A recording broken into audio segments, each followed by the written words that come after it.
بسم اللہ الرحمن الرحیم، شروع اللہ کے نام سے جو سب پر مہربان ہے، بہت مہربان ہے۔ سبح اسم ربک الاعلی، اپنے پروردگار کے نام کی تسبیح کرو جس کی شان سب سے اونچی ہے۔ الذی خلق فسوی، جس نے سب کچھ پیدا کیا اور ٹھیک ٹھیک بنایا۔ والذی قدر فہدی، اور جس نے ہر چیز کو ایک خاص انداز دیا پھر راستہ بتایا۔ والذی اخرج المرعی، اور جس نے سبزہ چارہ یعنی زمین سے نکالا۔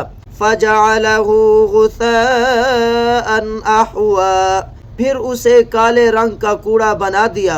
سنقرئک فلا تنسى الا ما شاء اللہ انہ یعلم الجہر وما یخفی، یعنی اے پیغمبر ہم تمہیں پڑھائیں گے پھر تم بھولو گے نہیں سوائے اس کے جسے اللہ چاہے۔ یقین رکھو وہ کھلی ہوئی چیزوں کو بھی جانتا ہے اور ان چیزوں کو بھی جو چھپی ہوئی ہیں۔ وَنُيَسِّرُكَ لِلْيُسْرَىٰ، اور ہم تمہیں آسان شریعت پر چلنے کے لیے سہولت دیں گے۔ فَذَكِّرْ إِن نَفَعَتِ الذِّكْرَىٰ، لہٰذا تم نصیحت کیے جاؤ اگر نصیحت کا فائدہ ہو۔ سَيَذَّكَّرُ مَن يَخْشَىٰ وَيَتَجَنَّبُهَا الْأَشْقَىٰ، جس کے دل میں اللہ کا خوف ہوگا وہ نصیحت مانے گا اور اس سے دور وہ رہے گا جو بڑا بدبخت ہوگا۔ الَّذِي يَصْلَى النَّارَ الْكُبْرَىٰ، جو سب سے بڑی آگ میں داخل ہوگا۔ ثُمَّ لَا يَمُوتُ فِيهَا وَلَا يَحْيَىٰ، پھر اس آگ میں نہ مرے گا اور نہ جیے گا۔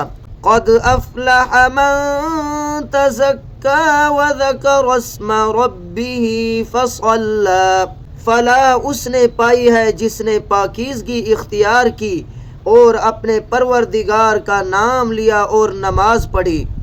بل تؤثرون الحیاۃ الدنیا والآخرۃ خیر وابقی، لیکن تم لوگ دنیاوی زندگی کو مقدم رکھتے ہو حالانکہ آخرت کہیں زیادہ بہتر اور کہیں زیادہ پائیدار ہے۔